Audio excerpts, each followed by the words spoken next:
Боксшы Айдос Ербосынұлы күтпеген жерден 3 титул үшін рингке шығатынын жариялады. Тони Фергюсонның келесі қарсыласы белгілі болды. Баршаңызға ассалаумағалейкум, сіздермен бірге ERAX YouTube арнасы. Айдос Ербосынұлы күтпеген жерден 3 титул үшін рингке шығатын болды. Ол келесі жекпе-жегін 28 наурызда Квебекте өткізеді. Ербосынұлының қарсыласы канадалық Тим Кронин болады. Ал қазақстандық WBC Азия, WBA International және WBA Globalға тиесілі супер орта салмақтағы барлық 3 чемпиондық белбеу үшін күреседі. Жекпе-жек 10 раундқа есептелген. Соңғы өткізген жекпе-жегінде Айдос желтоқсан айында ганалық боксшы Исса Самирмен рингке шығып, оны 3-ші раундта нокаутқа жіберді. Сол жекпе-жекте Ербосынұлы өзінің барлық 3 титулын сәтті қорғап шыққан болатын.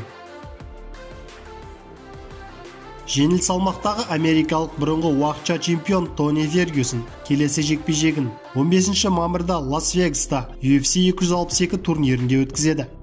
Онда ол өзінің отандасы Бенель Дариушпен кездеседі. Бұл жекпе-жекті UFC промоутерлік компаниясының баспасөз қызметі жариялады. Еске салайық, Дариуш қазір қатарынан 6 жеңісті сериямен келе жатыр. Оның соңғы жекпе-жегі осы жылдың ақпан айында өтті. Онда Диего Феррейраны ұпай санымен жеңді. Ал Фергюсонға келетін болсақ, ол қатарынан 2 мәрте жеңіліс тапты. Джастин Гейджден және Чарльз Оливейрадан. Жеңілірек салмақтағы бұрынғы UFC чемпионы Петр Ян Альджемейн Стерлингке қарсы жанжалды жекпе-жектің нәтижесін талқылады. Жекпе-жек тоқтатылған сәтте мен әлі заңсыз әрекет жасағанымды түсінбедім, деді Ян. Мен не болып жатқанын түсінуге тырыстым. Содан кейін мен таспаны көрдім және сол уақытта дәрігер торға кіріп, төрешімен сөйлесіп тұрды. Төреші дәрігерге тіземен тебу заңсыз екенін және ол мені шеттетпек болғанын айтты. Ал Альджемейн солардың қасында отырды. Ол төрешінің дәрігерге айтқанын естіді. Содан кейін біз Альджемейннің әр секунд сайын нашарлап бара жатқанын көреміз.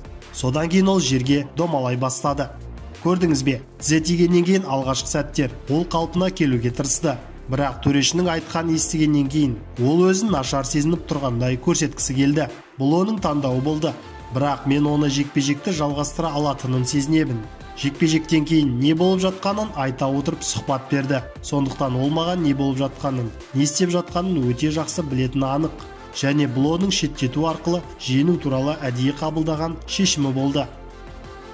UFC қазірдің өзінде менімен байланысып, қайтадан жекпе-жекке қашан дайын болатынымды сұрады. Мен оларға 1-2 айда дайын болатынымды айттым.